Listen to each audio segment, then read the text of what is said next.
Sziasztok, New Yorkba jelentkezünk, itt fogadott bennünket Paul Krugman, Nobel-díjas közgazdász. Az interjúban szó lesz majd az inflációról, ársapkákról, kormányzat és piac közötti viszonyrendszerekről, illetve átfogóan arról, hogy alkalmas a kapitalizmus arra, hogy kezelje az előttünk álló legsúlyosabb globális válságokat, a klímaválságtól kezdve a lakhatási válságon át, a megélhetés válságai bezárólag. Alkalmas-e az a rendszer, amely részben okozó és előállítója volt ezeknek a válságoknak arra, hogy megoldással szolgáljon ezekre a válságokra. Szóval erről és mindenről, még ennél is többről szó lesz az interjúban, mindenképpen iratkozzatok fel a csatornára, ha még nem tettétek volna meg, kezdtünk. So, Professor Krugman, thank you very much for accepting this invitation for the interview. Sure. Let's start with the economic issue nowadays, so inflation. So back in 2021, when prices started to rise, there were, let's say, two teams. Team A said that this is a temporary thing. Team B said that this is a long-lasting phenomenon in our societies. Yeah. What do you think about right now inflation? Oh, I mean, clearly I underestimated the risks. Inflation is serious, although it's probably worth pointing out, at least in the US, that inflation has come down substantially from its peak without any recession yet.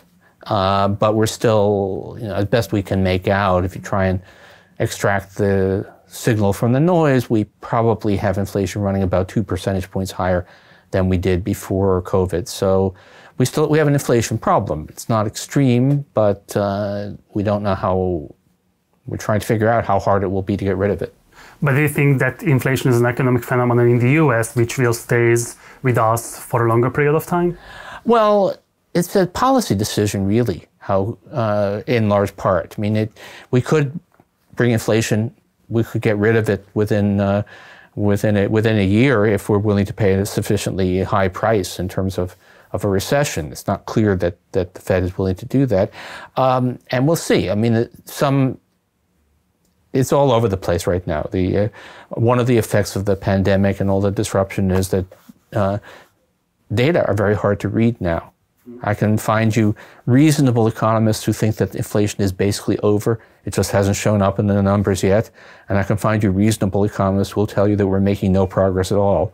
And neither of them are crazy. None of these people are crazy. So I don't really know the answer. Okay. So there are strong dynamic or even fierce debate in the US and in Europe how governments should tackle down inflation. And for example, there was this German economist Isabel Weber who came out with the idea of implementing price caps. Yeah. And you were a fierce criticism of that idea, but later you softened your stance on that issue. So what do you think about price caps nowadays? The trouble, okay, I regretted having snapped about it being a bad idea. The trouble with price caps, though, is that you can't really, they don't work if you still have an overheated economy. Mm-hmm. Why? Because the incentive to violate the price caps is too strong, shortages start to appear. We saw that in the United States, 50 years ago, when Nixon tried to use price caps to control inflation. We saw it in Hungary fairly recently. Yes. That if there's just too much demand out there, then price caps aren't the answer. If you have an economy that is where you actually have cooled things down a lot, and you're just trying to break the cycle, then sometimes price caps can work. The United States is not in that position. Some European economies might be, and then there's the very special issue about natural gas and the cutoff of Russian supplies. So, but the trouble is until we, put it this way, in the United States right now, every indicator says that we still have a very hot economy. We still have a lot of unfilled job vacancies. We have workers quitting because it's easy to get new jobs. Unemployment is at a historic, 50-year low. That's not the kind of economy where you can really hope to stop inflation with price caps. Ask me again with unemployment a little bit higher, vacancies down, and with inflation, if inflation is still stubborn, then we might have a different story, but not now. But can you be specific? So in what circumstances do you see the usage of price caps make sense? Oh, something like if it had been politically feasible, which it wasn't. But this is a political question for you. Well, no, there's a political. There are times when it would be economically feasible, but not politically feasible. The U.S. could have used price caps in 1981. That would have been a good thing. Israel used negotiated wage and price caps to bring inflation down very rapidly at low cost in 1985. So it depends upon you having basically an economy where the underlying drivers of inflation have gone away, but you still have, it's just sort of continuing through inertia. That's when price caps can do the job. We're not in that situation. And I'm hoping that we actually won't, because I'm hoping that inflation will come down fairly easily without them. But those are the circumstances. Okay, so you named Hungary, and it's true that the Hungarian government issued certain price caps on milk, sugar, sunflower oil, and some meats too. What is your criticism? So why these price caps are not working? Well, basically because Hungary is not, there's a lot of underlying, the same things that are causing inflation all through Europe, all through basically the world are applying. And Hungary, particularly as I understand it, I'm not an expert on the policies, but as I understand it, the regime has actually been rather expansionary, has been done a lot of fiscal expansion at a time when there's during the election, prior to the election. Well, yeah, it looks like it's political. It looks like a political business cycle, and combine fiscal expansion and then try to suppress the inflation with price controls. Well, that's Richard Nixon in 1972, so that's it's not saying that there's never a circumstance in which it might work, but this was not. There's a very limited window of circumstances under which price caps can work. But if not price caps, then what? So I think governments should tackle down inflation, that's for true. And especially they have a certain kind of responsibility to defend the most vulnerable groups in the society, especially in Hungary. Right. So if not price caps, then how can price be controlled by the government? How can citizens be protected by the government? Well, I mean, I think I understand the U.S. situation best, and it may vary some, but there are certain things. For the moment, monetary policy is mainly what we're using. We're raising interest rates, trying to cool off spending with monetary policy. There's a case also, if you could do it, for fiscal policy, for tax hikes and maybe some spending cuts.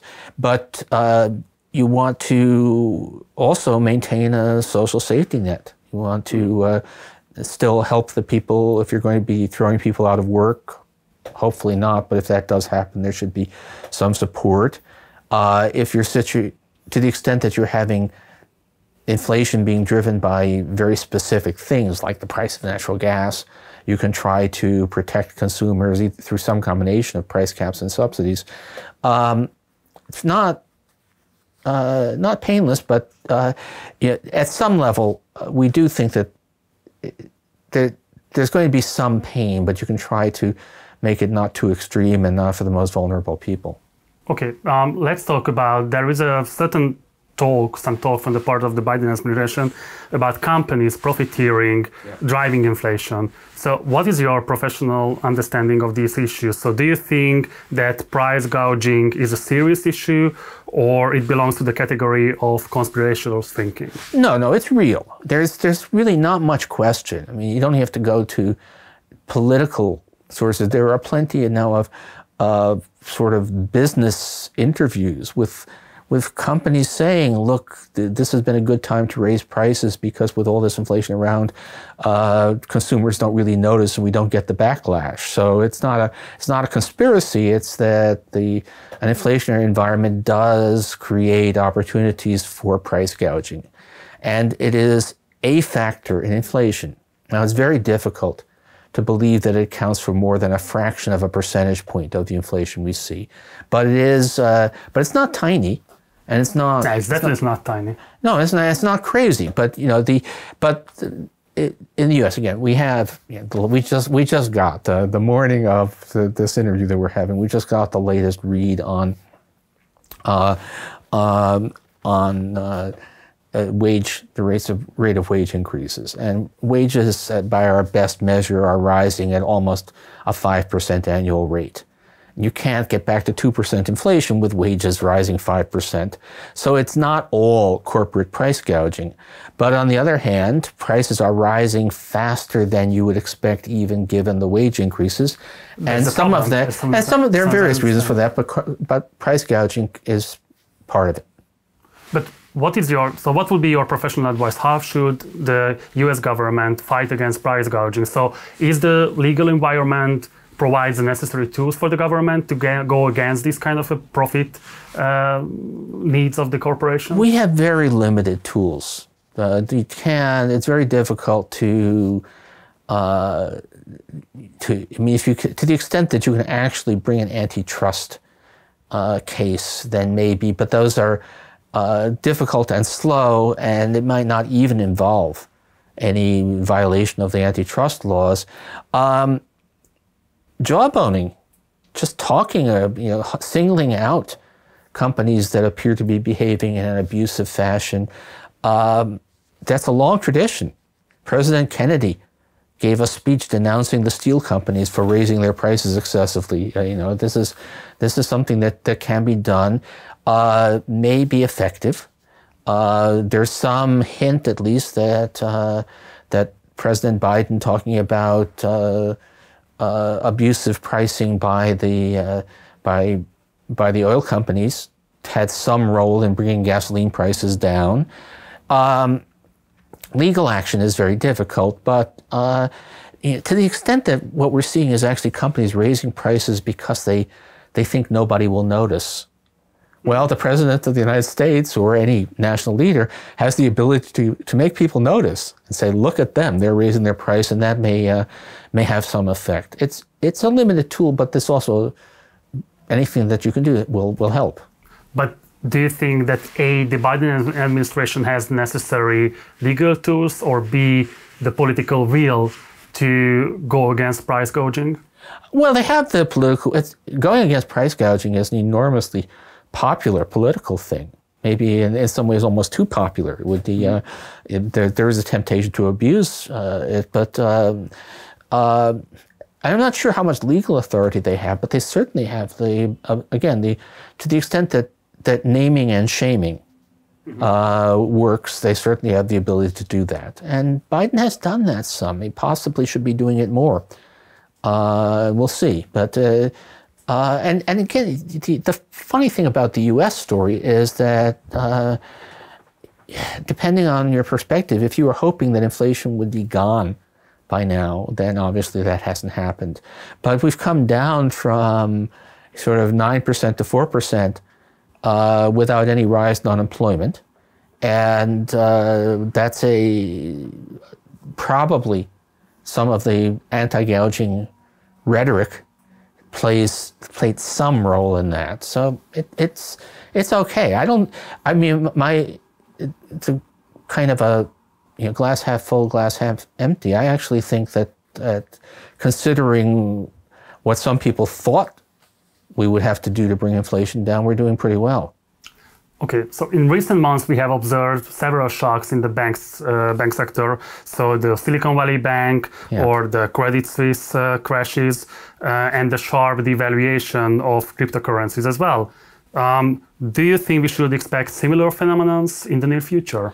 There may be. I mean, financial crises have been happening for more than 200 years now.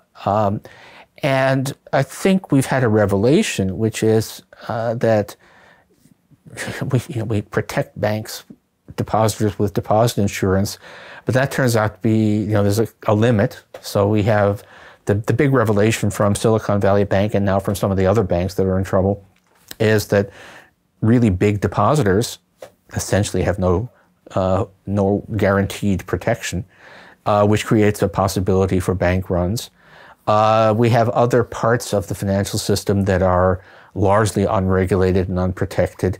So sure, these things can happen. Now, it doesn't look like there's anything comparable to what we had in 2008. In 2008, we had a whole shadow banking system that was heavily invested into a gigantic bubble. And now we have a smaller system, which is to some extent invested into crypto, which also looks like a bubble, but it's just, relative to the size of the economy, it's just a much smaller thing. Would you consider yourself as a crypto critical or even a anti-crypto economist? Oh yeah, I mean, I think that ultimately the value of cryptocurrency, the underlying value is zero. It doesn't solve any problem. Then help us out. So among my generation, especially people in upper middle class circles, cryptocurrencies are highly fashionable, insanely popular form of investment. What would be your counter-argument against crypto? The question you always want to ask is, what does this do that other more conventional forms of finance don't do better and cheaper? I mean, if you want to make digital payments, I can use Venmo on this thing. If I want to keep my money, safe, well, unless you have, most bank deposits are insured, and there are plenty of institutions out there. I've been in many meetings where some others meet up with people with good reputations in the whole blockchain area, and can spend 2 hours on. So, what's the purpose? What does the blockchain in general and cryptocurrency in particular, what does it do that I can't do more easily with my smartphone and my debit card? And what's the answer to that? Never got an answer. It always descends into, as we say, word salad. Then what's your explanation behind this hype about cryptocurrencies? It sounds fancy. It sounds exciting. People tell me that the technology is impressive. It's just a lot of very effective marketing, and to some extent it sort of intersects with a little bit of political cultism. I mean, there's a little bit of the government is going to inflate away all the value of your savings. So the same people who tell me that the dollar is about to collapse also say, and Bitcoin is the answer. And I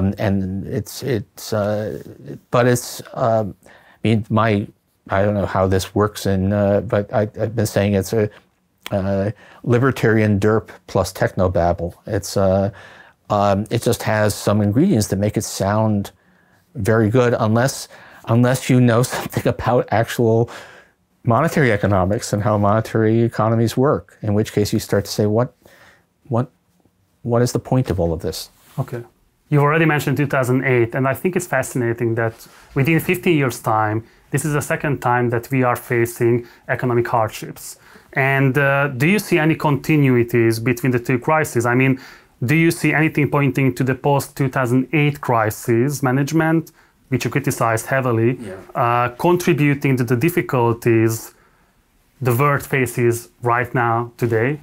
Well, not a lot. I mean, some of it, the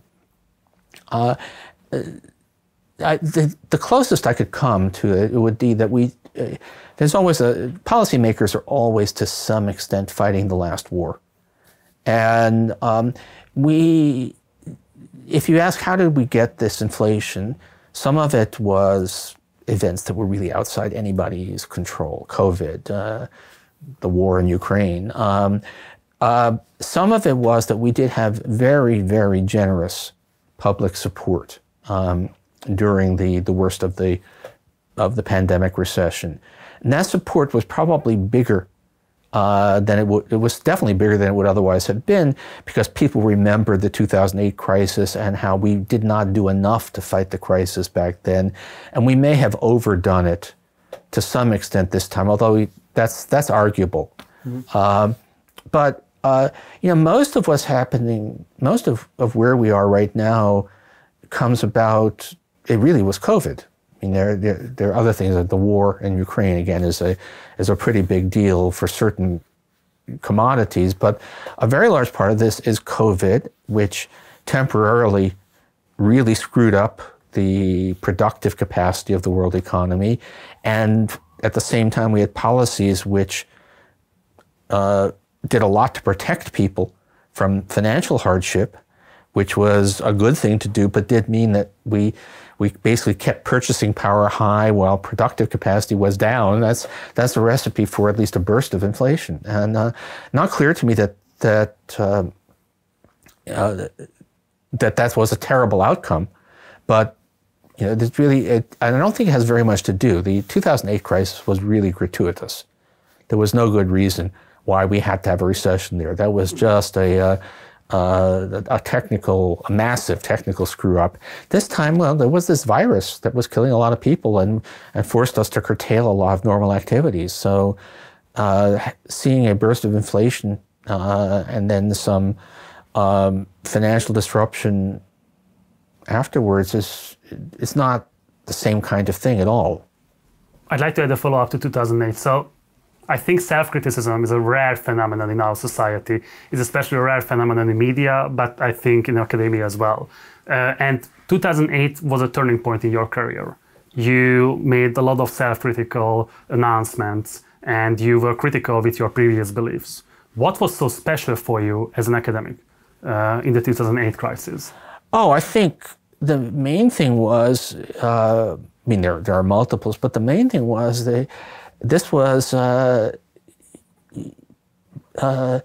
if you like, monsters from the past that we thought had gone away were back, right? We all thought, we would all look at the mishandling of the banks in the 1930s and the Great Depression and say, well, nothing like that can ever happen again. And then all of a sudden it did happen again. And now I didn't find that 2008 was I didn't find it a deep philosophical challenge. In fact, at some level, I think economists had the models we needed, but we had kind of neglected the details. I just didn't realize until the crisis struck that most banking was no longer being done by banks, and that therefore all of the things we had done to safeguard banks were really not helping us in the crisis. But I can remember, pretty literally, right in the weeks after Lehman Brothers failed, and all hell broke loose. A lot of people I knew were going around saying, oh my God, it's a Diamond Dybvig. That's the classic paper. They won the Nobel just recently for that work. We said, oh my God, it's a Diamond Dybvig bank run. We knew all about these, but we thought we had rules and regulations that made them impossible. But it wasn't as if it was something that was theoretically inconceivable. It's just that we thought as a practical matter, it wasn't going to happen again. I clearly understand the difference between the 2008 and the current economic hardship. I understand that. But still, don't you think that in the phase that we have two major economic crises within 15 years, so economists should re-examine their basic beliefs about economy in general? Oh, yeah, but okay. My home field is international economics, my academic home field. And the notion that crises don't happen often, that's a very U.S. Western Europe centric view. If you were somebody who paid a lot of attention to developing countries, we've been having financial crises, major economic crises all the time. As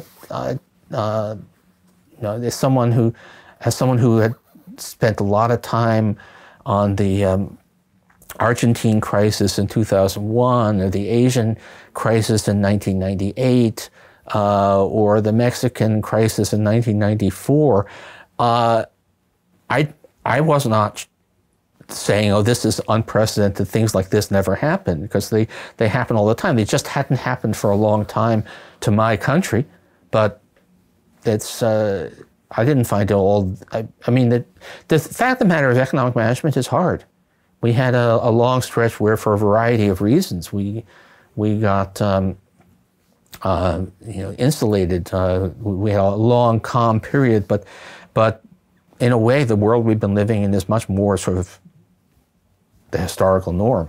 Mm.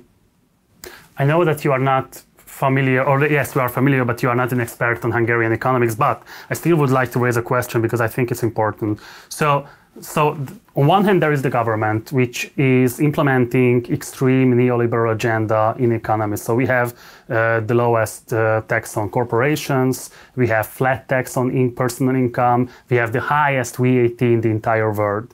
And on the other hand, there are those mainstream economists who are absolutely anti-government, but they are still arguing whether we should get rid of flat tax on personal income or not.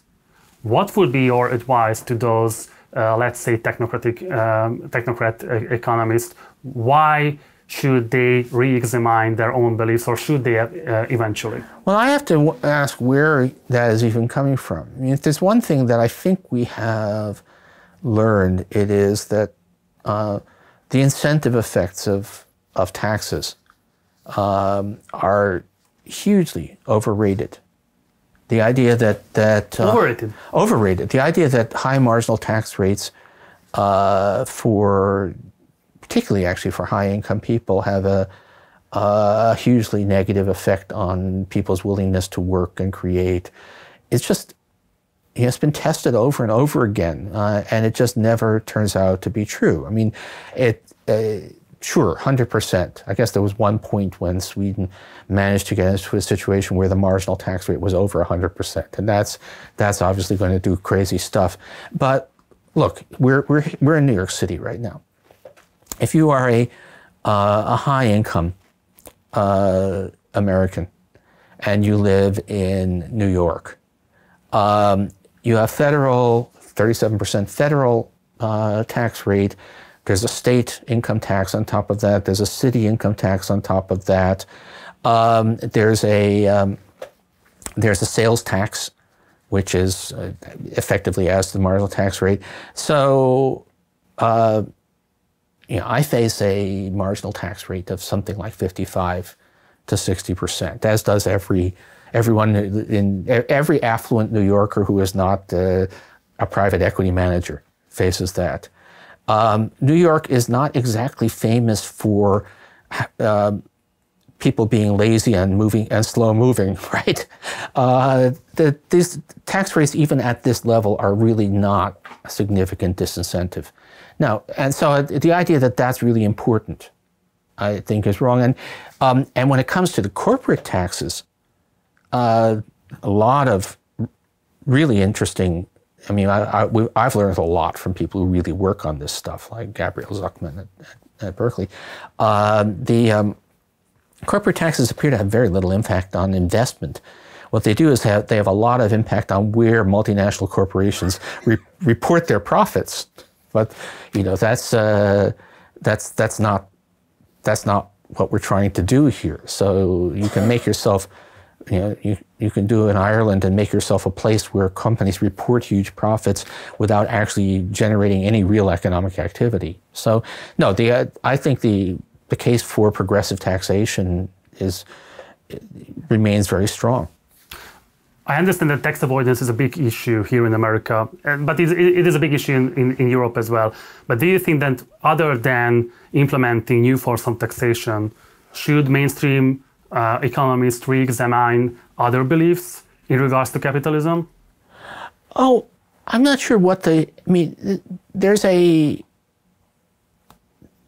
kind of a caricature, neoclassical view of the world, which, to be honest, you can find actual living economists who have that view, but anybody serious, I would think, is aware that there are lots of market failures out there, that markets don't necessarily produce justice, that there are lots of things where, from pollution to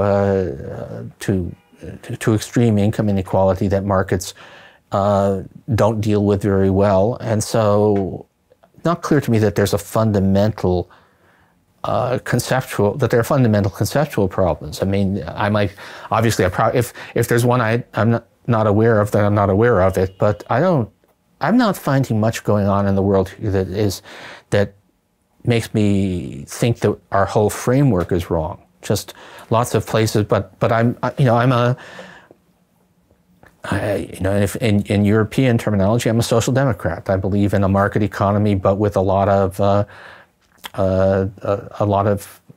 intervention and regulation to make the outcome more benign.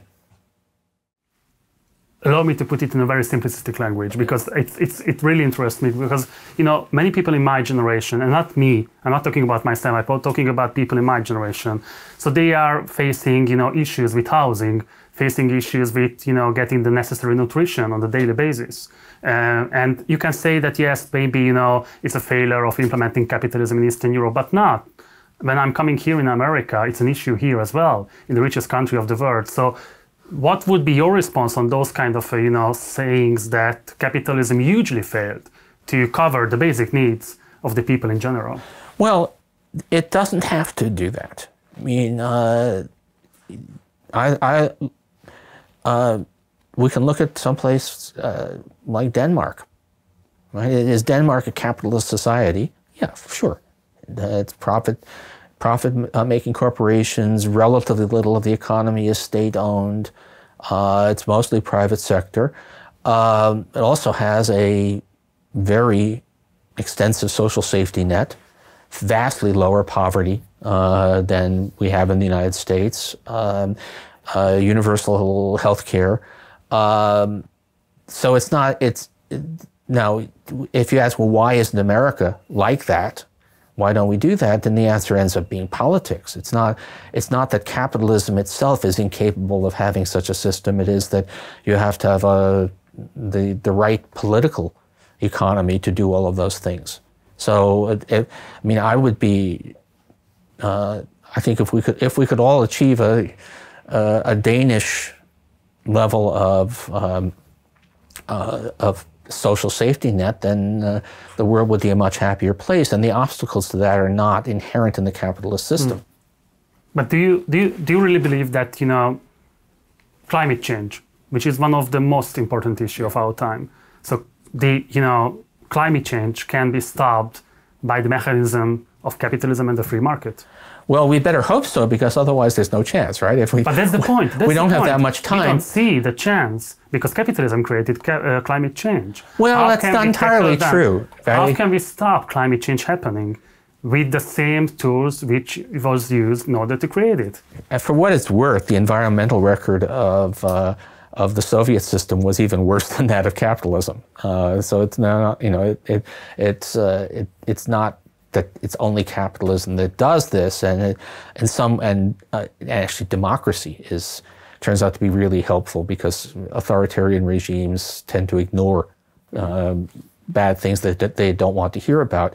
But look, we're engaged in a great experiment right now in the United States, which is that we are making finally a serious effort to tackle climate change. If history ends up regarding Joe Biden as a great president, it will be because he passed a law that creates really strong incentives for transition to green technologies. And those incentives appear, very early reading, but they appear to be working. It appears that we're actually seeing a really major shift and major investments by the private sector in response to those incentives. Now, it's not enough. First of all, the United States can't solve the problem on its own.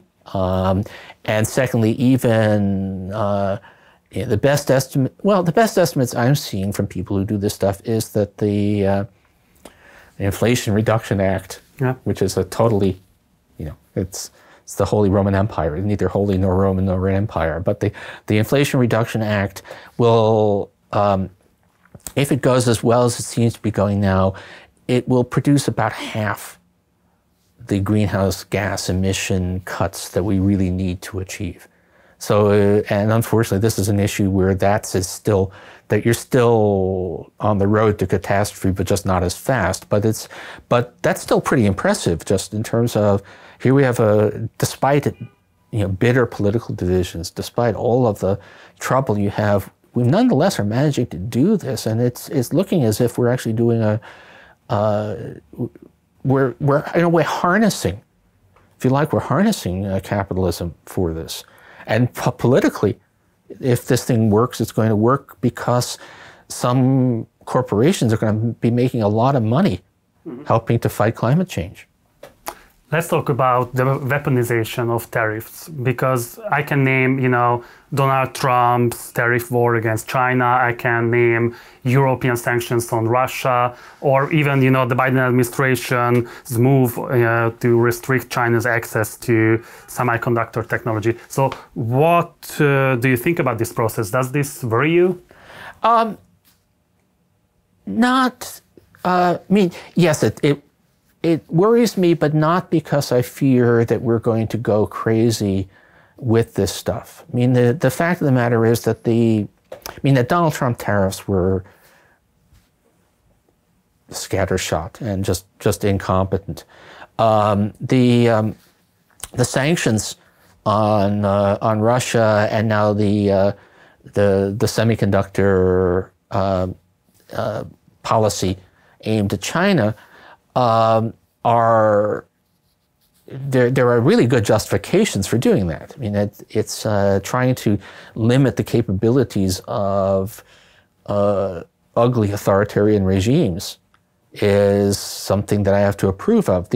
I worry about China just because that is a high stakes confrontation. China is an economic superpower, by some measures, bigger than the U.S. To get into a confrontation with China where we say, well, look, we're going to try and hamper your technological development in some strategic areas, China has the ability to do significant retaliation. But I'm not sure what else to put it this way. I'm not sure that we're going to win this one, but I do think it does make sense. And my worry is not that the United States is acting irrationally. I think this is actually a pretty well thought out policy, but it's a high stakes one. What kinds of potential outcome do you see here? That's really hard to know where the end game is in any of this.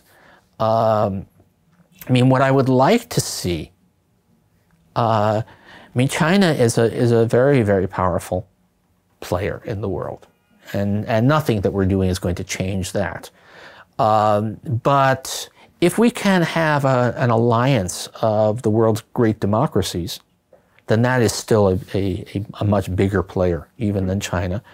And if we can kind of get together on these measures, then maybe we can contain. The way we dealt with the Soviet Union was containment, which was a confrontation, but confrontation on a simmer, not a boil. And it's possible that we can do that. The end game for this, I don't know whether there's no particular reason to think that there will be any definitive end, and maybe China just barrels past it all and it starts to impose its will on the world, or maybe there are some hints that for reasons that have nothing to do with the United States, that China may be not collapsing but losing momentum, maybe reaching the middle income trap. And in that case, we could have a stable situation for many years to come. Yeah, but so turning to the sanctions on Russia, so there are dynamic debates in Europe about whether these sanctions had any meaningful impact on Russian economy or not. Do you have any kind of a consideration on the impact of the sanctions? Yeah, my take on it is that Russia sanctions on Russian exports have basically failed. I mean, they've had some impact, but Russia is still earning plenty of money by selling hydrocarbons. Sanctions on Russian imports have had some impact. That the Russians have been, they are finding some ways of getting access to strategic inputs, but it's harder. And that, you know, by itself it wouldn't be decisive, but obviously I'm backing Ukraine in this fight, and I do think it's really important for world democracy that Ukraine win, and the sanctions on Russia's ability to import specialized goods contribute to that possibility.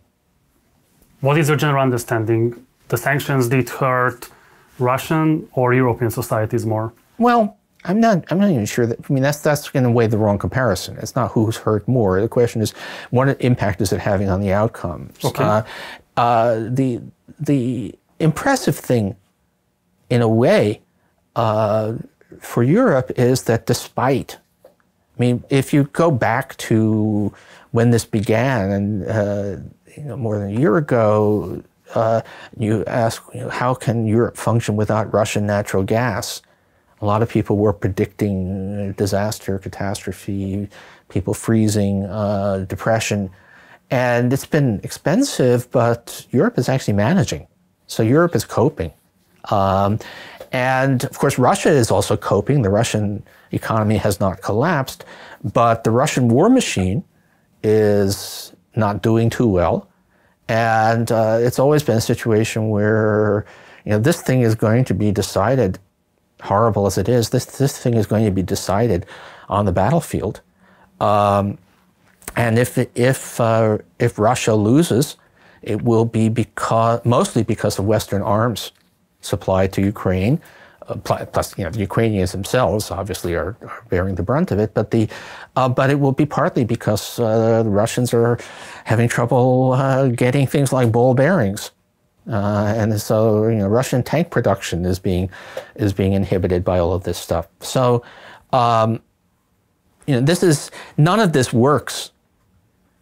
No one thing is decisive. I mean, I'm an amateur reader of military history, and the one thing that I think I've learned from reading people who actually know their stuff is that only amateurs think that one decisive battle or one decisive thing does it. That it's actually it's the accumulation of lots of things, and the sanctions are part of it. Okay.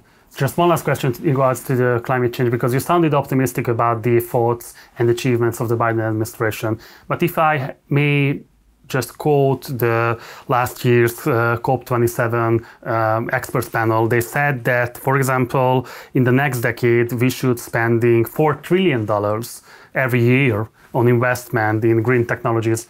So are you really sure that we are heading in the right direction if you are taking into consideration that kind of an experts panel? Well, I mean, those are numbers. If we were really going to limit climate change, you know, that's what we should be doing, but it's not going to happen. The question is, are we making significant moves that may at least limit the scale of the catastrophe? And the answer is yes, we probably are.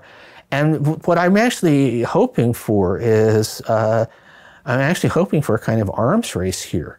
The U.S. is spending a lot now, actually probably spending quite a lot more. It looks than advertised. It looks as if the actual uptake of the subsidies from the Inflation Reduction Act is going to be quite a lot larger than the initial budget estimates, which is good because we need to be investing a lot.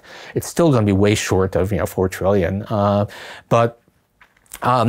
and people are saying, oh, but there's there's nationalism. It's where there are Buy American provisions, and the European Union might retaliate by having its own energy transition subsidies, which are also nationalistic, which is great. If Europe does its own equivalent of the Inflation Reduction Act, that's another big step towards fixing the climate problem. So, you know, there's an ongoing discussion among friends of mine, and some of it you can see online, about doomers. You know, if you look at the scale of the problems and you ask what would it take to really solve them, it's gigantic. And what we're doing is not nearly enough. But that's not a productive attitude. The question is, are we doing more than we expected to be doing? Yes. Are we doing, in fact, more than almost anybody thought was going to be politically possible? Yes. Does it raise the possibility that we will do even more? I think so. I mean, every time that a new that we break ground for a new green energy factory, and politicians line up to claim credit for it, that makes it easier to get more action, more legislation. So, you know, might we cook ourselves? Might we cook the planet all the same? Yeah, sure. But it doesn't do any good to go around saying this is all hopeless. No, and I really don't like to sound cynical, and I don't want to trivialize or relativize the achievements of the current administration. But, you know, a significant portion of my viewership is people who are between 18 and 25. Right. And if they would just, you know, listen to this interview, they would, you know, maybe conclude that you are talking about whether, you know, we are capable of stopping climate change. We should just, you know, aim to minimize the severe consequences of climate change. That's all that's going to happen. I mean, all that's going to happen is that we're going to... But this is a huge failure to the upcoming future generations, to the current generations. Most of that failure happened 20 years ago. I mean, we should have been operating, we should have been taking massive steps to limit greenhouse gas emissions. Starting in the 1980s, we already knew about this. And the fact that we've waited until this late date pretty much guarantees that it's going to be an ugly scenario regardless of, even if we do everything right starting from now. Do you think that you personally sent the necessary amount of alarming signals to the decision makers back at that time?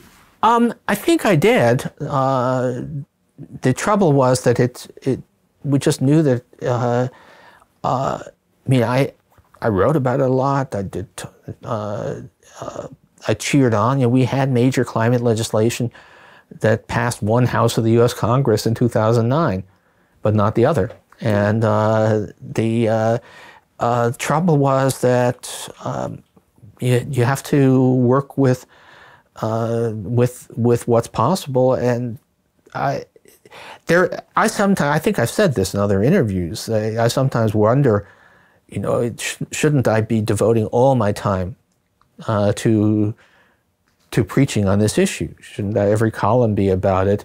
The trouble is that actually is probably not helpful. People just tune you out, and so you have to mix that discussion. Well, it's a little bit like it's a lot less serious, but look, when I'm doing my non-professional reading, I read a lot of what I hope is enlightening works of history. I also read a lot of trashy science fiction novels. You need to keep people's interest up, and so why not? You know, you can simultaneously say, look, this is scary, and we may very well, as I read it, we may well have some spectacular mass death incidents in the not very distant future. This is really terrifying stuff, and at the same time say, okay, climate policy finally is moving. After all this time of doing nothing, we are actually doing stuff that is serious. It's not enough, but it's a big change in direction. So those are not contradictory statements. Okay, and my very last question is, thank you for your time. So there is an ongoing rise of right-wing authoritarian demagogy here in the US, especially in Hungary. Do you have any kind of political tips to those who are opposing this kind of a political phenomenon? Nothing great. I mean, just that. I have no idea what works in Hungary. I mean, it was. You may know the history that my. I lent my blog to my back early on in the Orbán era to my office next door neighbor, Kim Shapley, who used it to try and get people's attention because the Western media were really not covering it. But I have no idea what works. Here, again, it's terrifying, but I think that actually speaking up about it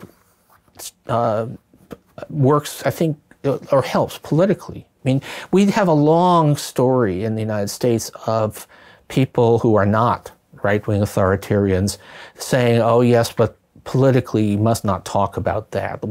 People only care about dinner table issues. We should be talking about wages and jobs, and which of course we should, and health coverage, but not about the threat to democracy. And it's starting to look, given some recent election results, given some of the way things have been playing out here, that actually people do care.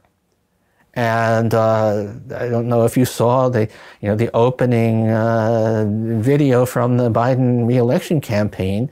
It's all about freedom, and it's very explicit about this is what that. Yes, I'm going to help you get health care. I'm going to I'm going to give you full employment, but also I'm going to preserve your democracy, and that's all you can do. And it's I think just being upfront that this is what's at stake is probably the best political strategy. Would you accept an invitation coming from Hungary to give a lecture there? It depends enormously. I cannot, and it's dubious. My issue, and it's not just Hungary, but multiple countries now. Anything that could be implied as my accepting or endorsing the regime, I can't do. I won't do now. I won't. I get invitations to Turkey, and. But their own regime is, from my point of view, beyond the pale. So it's most likely you would reject such an invitation. Yeah, unless it was something genuinely independent. And in Hungary right now, it's very difficult to be genuinely independent. Yeah, I mean, I've been to Russia, but not since 2014. Right? I mean, I even shared a stage with Putin once. How was that? In 2014? Before 2014. Before? When was that? Exactly? Probably 2012, something like that.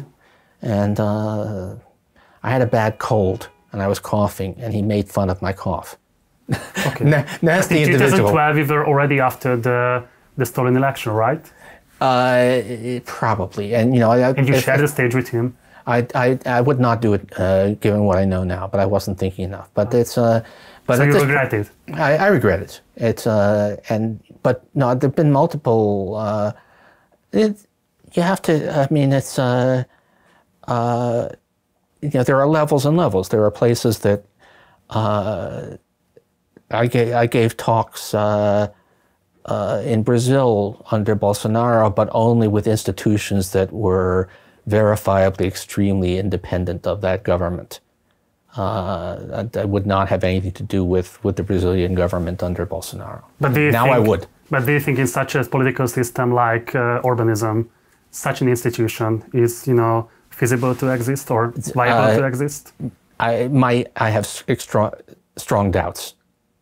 The trouble with authority, I haven't been to China for a long time now, and I certainly China has never been a democracy, but I used to feel that it was less of an issue to occasionally do events there. And I'm not sure that I would be willing to go to China now, because China has become more authoritarian, and the global confrontation between democracy and authoritarianism is just much more acute.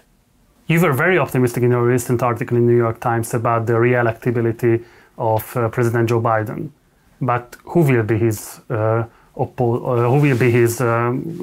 counter-president during the election? So it looks almost surely like Donald Trump again. You think so? That he will be the opposition? Yeah, it's I mean, there doesn't seem to be, I mean, for a little while there, we thought that Governor DeSantis might pose a challenge, but he turns out to be... extremely unpopular. He turns out to be just a very bad politician. And Trump, I'm sorry to say, has qualities that I find appalling, but that a lot of people like. So it'd probably be Trump again. And God knows. I mean, I think we will re-elect Biden, but you know, that's if I can say, I spent, you know, the great bulk of my adult life worrying about economic and political crises in other countries, and now I don't have to travel to be in the middle of all of that. And do you seriously think that Trump can be defeated again by Joe Biden? Oh, yes. I think I think the odds would favor Biden. Most people are not Trumpists. Most people do find what he stands for abhorrent, but it's not an overwhelming majority, and it's certainly possible. No, I think the odds would favor Biden, but no certainty. Professor Krugman, thank you very much for your time. Thank you. All right. Thanks a lot, really. Good luck. Appreciate it. Take care.